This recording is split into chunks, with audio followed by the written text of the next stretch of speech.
Hello ಎಲ್ರಿಗೂ, ಇವತ್ತು ನಮ್ಮ ಪಿ.ಜಿಯಲ್ಲಿ ಚಿತ್ರಾನ್ನ ಮಾಡಿದ್ರು. ಚಿತ್ರಾನ್ನ ಅಂದರೆ ಯಾರಿಗೆಲ್ಲ ಇಷ್ಟ? ನನಗಂತೂ ಇಷ್ಟ ಇಲ್ಲಪ್ಪ, ಅದು ತಿಂದೆ. ಇವತ್ತು ಹೇಗೂ ಡ್ಯೂಟಿ ಟೈಮ್ ಆಯಿತು ಅಂತ ಬೇಗ ಬೇಗ ಹೊರಟೆ. ಏನು ಮಾಡೋದು, ಆಲ್ರೆಡಿ ಟೈಮ್ ತುಂಬಾ ಹೊತ್ತಾಗಿತ್ತು. ಬೇಗ ಬೇಗ ಹೊರಟಿದ್ರು, ನಾನು ಹೊರಡೋದು ಲೇಟ್ ಆಗಾಯಿತು. ನಾನು ಒಬ್ಬಳೇ ಲೇಟಾ ಅಥವಾ ಎಲ್ಲರೂ ಹೀಗೆ ರೆಡಿ ಆಗೋದಕ್ಕೆ ಟೈಮ್ ತೆಗೋತಾರಾ ಗೊತ್ತಿಲ್ಲ. ಹಾಗೂ ಹೀಗೂ ಡ್ಯೂಟಿಗೆ ಹೋದೆ. ಡ್ಯೂಟಿ ಮುಗಿಸ್ಕೊಂಡು ಫ್ರೆಶ್ ಅಪ್ ಆಗಿ ಟೆರೆಸ್ ಮೇಲೆ ಬಂದು ಬ್ಯಾಂಗ್ಳೂರು ಟ್ರಾಫಿಕ್ ನೋಡ್ತಾ ನಿಂತ್ಕೊಂಡಿದ್ದೆ. ಅವಾಗ ನೆನಪಾಯಿತು, ಯಾಕೆ ಇವತ್ತು ಕಷಾಯ ಮಾಡಿ ಕುಡಿಬಾರ್ದು ಅಂತ. ಸೊ ಅದಕ್ಕೆ ಕಷಾಯ ಮಾಡೋಕ್ಕೆ ಬಂದೆ. ಹಾಗೆ ಹಸಿವಾಗ್ತಿತ್ತು ಅಂತ ನಾನಿಟ್ಟಿದ್ದ ಸೇಬು ಹಣ್ಣನ್ನು ತಿನ್ನೋಣ ಅಂತ ಫ್ರಿಜ್ಜಿಗೆ ಹಾಕಿದ್ದೆ.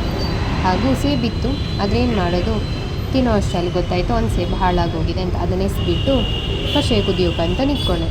ಹೇಗೂ ಕಷಾಯ ಕುದಿತಲ್ಲ, ಅಷ್ಟರಲ್ಲಿ ಬ್ಯಾಂಗ್ಳೂರು ಟ್ರಾಫಿಕ್ ಮತ್ತೆ ನೋಡೋಣ ಅಂತ ಅಂದ್ಬಿಟ್ಟು ಟೆರೆಸ್ ನೋಡಿಕೊಂಡೆ. ಈ ಬ್ಯಾಂಗ್ಳೂರಲ್ಲಿ ಟ್ರಾಫಿಕ್ ತಡ್ಕೊಂಡು ಹೋಗೋದೇ ಒಂದು ದೊಡ್ಡ ಕೆಲಸ.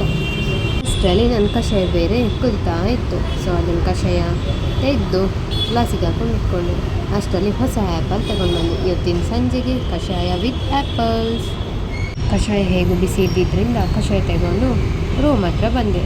ರೂಮಿಗೆ ಹೋಗಿ ಕಷಾಯ ಕುಡಿಯುವ ಊಟಕ್ಕೆ ಅನ್ನ, ದಾಲ್ ಸಾಂಬಾರ್, ಚಪಾತಿ ಮತ್ತು ಪಲ್ಯ ಇತ್ತು.